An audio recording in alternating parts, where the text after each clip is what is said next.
Okay, so this is part 2 of Mushroom at the End of the World, first chapter, and carrying on from the previous video in where we discussed ideas of precariety,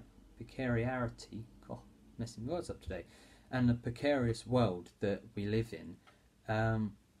She says the only reason all this sounds odd, this idea that everything is becoming more precarious, is because we were raised on dreams of modernisation and progress. So what she's saying is a precarious world is a world that is interdetermined, the unplanned nature of time. So she's saying that it's uncertain, and the reason that we see this as odd is because we were brought up on sort of a linear idea of progress. So what she's saying is that even without explicit reference to developments, our theories of history and our personal dreams and many other things are based on the idea of development towards the future and progress. So then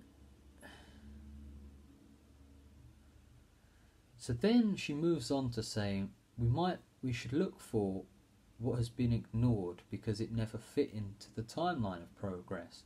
So this is quite interesting because it links to her discussion of the mushrooms and how even though there was this this logging boom going on, I think it was in Oregon, these people who came to just pick mushrooms, it wasn't like a progress to build this logging society, and it was just something within the edges. And this is, I think, another one of the directions she's going, bringing in this idea that not everything is for progress. So she then carries on saying this, yet the modern human conceit is not the only plan for making worlds. We are surrounded by many world-making projects, human and non-human. So she's now bringing in this idea that just because not everything is progress, not everything is for this sort of goal of developing and development, that doesn't mean to say that world-making projects can't take place. And then she says, world-making projects emerge from practical activities of making lives.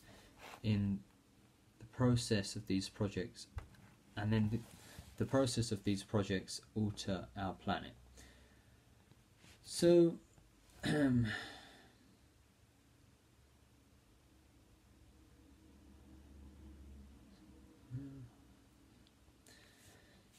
so again, what she's saying these things do is they allow us to look around rather than look ahead. And this links back to the mushroom idea. And I think if we link this to the Anthropocene, and maybe the idea of what this book is trying to get at, maybe it's showing that instead of this idea of progress, we do need to look around rather than look ahead, because what's currently happening in the world is a lot of things are falling apart. So again, she moves on to saying making worlds is not limited to humans, and that beavers and many other things make dams and canals and lodges, but in fact all organisms make ecological living spaces. For instance, the earth, air and the oxygen we breathe and the plants that sustain it. So it's putting forth this idea again of interdetermined life. Things are interdependent on each other. And I think this is quite, again, a good idea. And she talks about about multi-species world making, and humans have been involved in this, in that when we tear down the pine forests, tear down certain forests, pines grow quite well in these open spaces, and so do their fungal partners. So again, it's showing that we create multi-species worlds along with other species and other animals and things.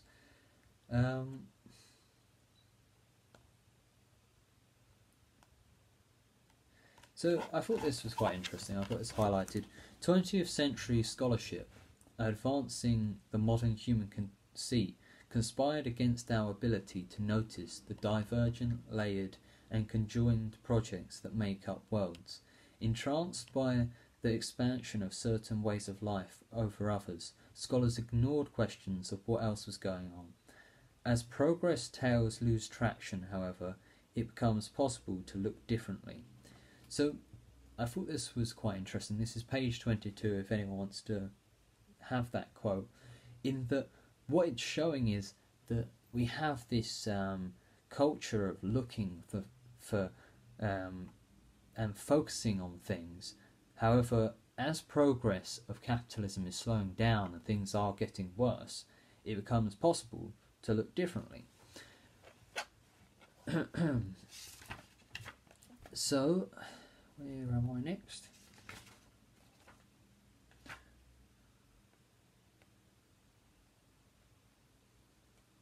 So, this is the another interesting bit. She starts talking about assemblages, which is, I guess, like a concept she wants to put forward, or that is out there, that is quite useful to this context. And an assemblage is an open-ended gathering, and that's basically it. It allows us to talk about communal effects within a community without assuming them.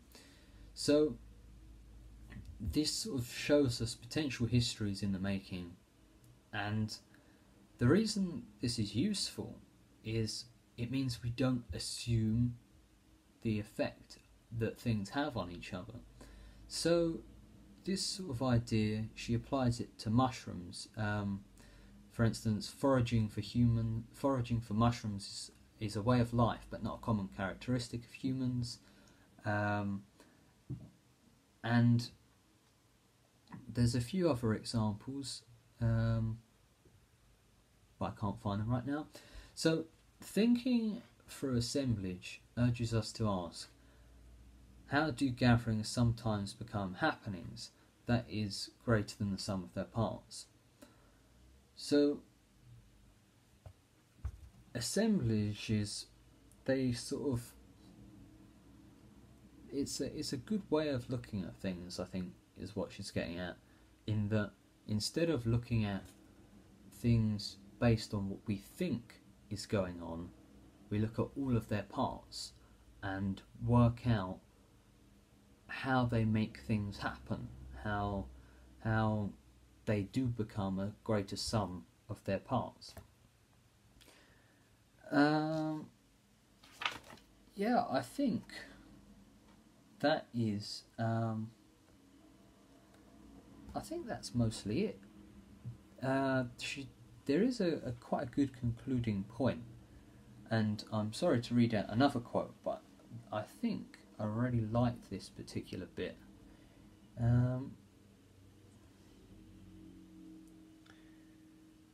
So she says that the problem is that progress stopped making sense.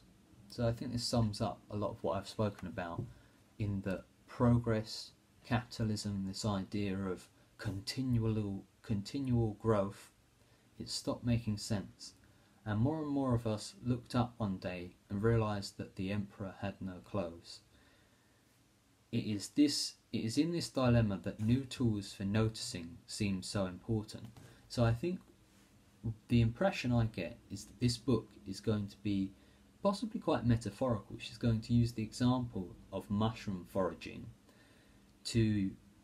and some of the ideas discussed here, to notice what else is going on. And then she finishes this chapter with indeed life on earth seems at stake. So yeah, that's my summary of this first chapter. I hope that helps some people. If you have any constructive criticism, I'd like it. This book's slightly harder than Righteous Dope Fiend, but I'm enjoying it quite a lot. I will be doing more summaries of this, but if some of you have seen that summary, it's very, very difficult book, and I'm enjoying this one much more. So thanks for watching, and I'll see you soon.